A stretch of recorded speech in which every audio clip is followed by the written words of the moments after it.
Husband, when I was a freshman and he was a senior, I went to one high school and he had just moved from that high school to another high school, and if it hadn't been for the fact that the band met together, we might have not met or, not known each other.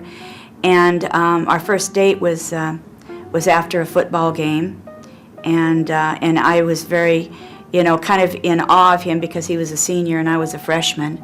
I did have my own dance band. We played New Year's Eve and wherever it was. I was a drummer, and we put everything in an old car, and we'd go up and play a gig and made a few dollars. We did whatever we could to make $1 or $2. He would be in the band and I would be dancing with other guys, and so I would have to be really careful because he'd watch me as we were go around the dance floor, and I'd have to get behind posts or anything I could because he really didn't want me to dance. He wanted me to wait till he had his break. Well, my dad, he loved it, Roy. It's just the fact that his motorcycle, when he liked me to ride. He wanted me to be as adventurous and daring and outgoing as he is. And we were in a big, what would you call that, reservoir.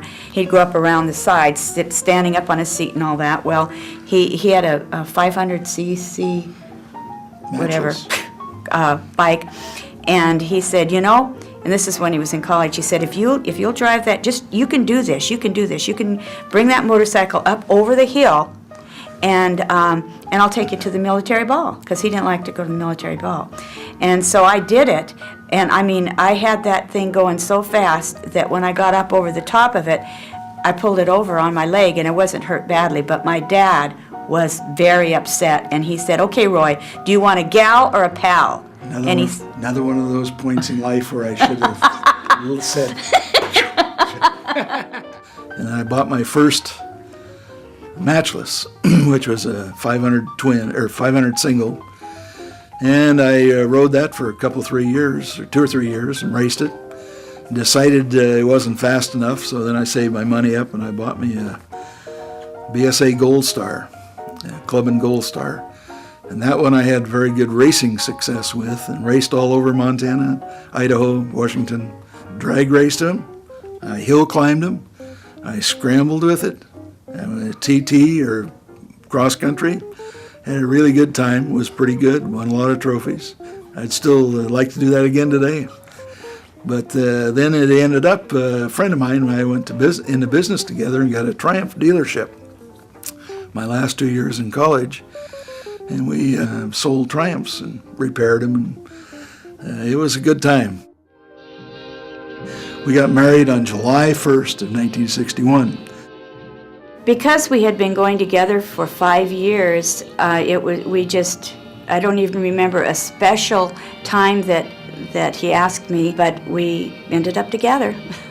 Wedding day was interesting because I'm one of these people that wants to be in charge of everything, and they finally had to move me out of the room saying, you will take care of everything. We were trying to keep our costs down, and we didn't know exactly that this was going to happen, but the person that rolled the, usually have the satin walkway that when you're walking down the aisle, well, they used paper. As we were walking down the aisle, I could feel in here the paper, my heels going through the paper all the way to the pulpit. But it was a nice little family get-together. All the family was there. I think at the time we may have had $100 to our name. And the honeymoon, we went to Spokane, Washington, and the Grand Coulee Dam, and then we went back home. In high school, I wasn't real good, but I lettered in skiing in high school. I competed. And then in college, I continued to ski, and there I competed throughout the Northwest. I call it University Ski Team. And being the dummy I was, I entered in all 4 events: cross country, jumping, downhill, and slalom. I wasn't very good in any of them, but I had a good time and got lots of exercise. That was what I would do. And then we'd, of course, ski whenever you could. I did not know what I wanted to do. I knew I needed to go to school. I knew I was poor in math. I was not a great writer. And so I said, well, I think that in business would be where I need to be.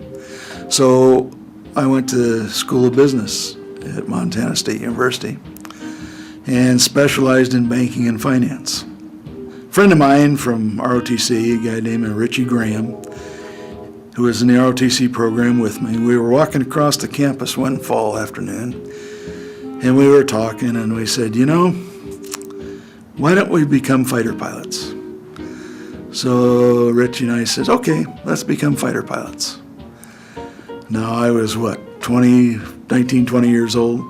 That was the first time I ever figured out that I was ever going to do anything. I graduated December 15th with my commission as a second lieutenant in the Air Force, and was called to active duty on 8 March of 1962. We left Missoula with our car, and that was our total possessions in life, car and a trailer with our bedding and stuff. We drove down through Utah, drove down through Las Vegas, Nevada, and to this day I can remember the look on both of our faces as we saw Las Vegas for the first time. The lights and the cars and the money was unbeknownst to us, either one of us. And from there we went to Williams Air Force Base in Chandler, Arizona. That was my first duty station for pilot training. I graduated in April of '63, and my wife was about 3 months pregnant, couldn't fit into her clothes. But we still have the picture of her pinning my wings on and her hat on in those days, and her long gloves, long white gloves. And since he was the first in his class, he was able to choose the plane he wanted. And the F-101 is a high T-tail, supersonic, straight-line interceptor aircraft. Radar carries 4 missiles, and you would take off, and the first one was a target. So you go out over the Atlantic Ocean early in the morning, come back in, climb up to altitude, and go supersonic. So you would become the first supersonic target for the day. Well, on a cold morning, a 101 had a one-stage afterburner, on or off, with 2 engines. So, and they told you anytime the temperature got down about freezing, for takeoff, you don't use the afterburner. Being a smart-ass fighter pilot, I told the guy in the back seat, I said, okay, we're going to use the burner here. So I said, you ready? He says, I'm ready. So my plan of attack was hit the burners, pull the landing gear up. Well, it happened that fast. You put the power forward, release the brakes, hit the burners, and pull the landing gear up, because the takeoff roll is about 800 feet. And this is an airplane that weighs about 34,000 pounds with about 38,000 pounds of thrust on that cold morning. It really moved.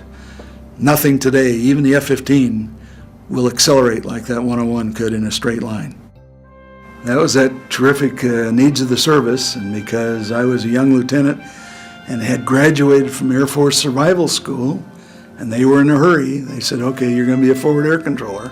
Sent us to Hurlburt for 2 weeks.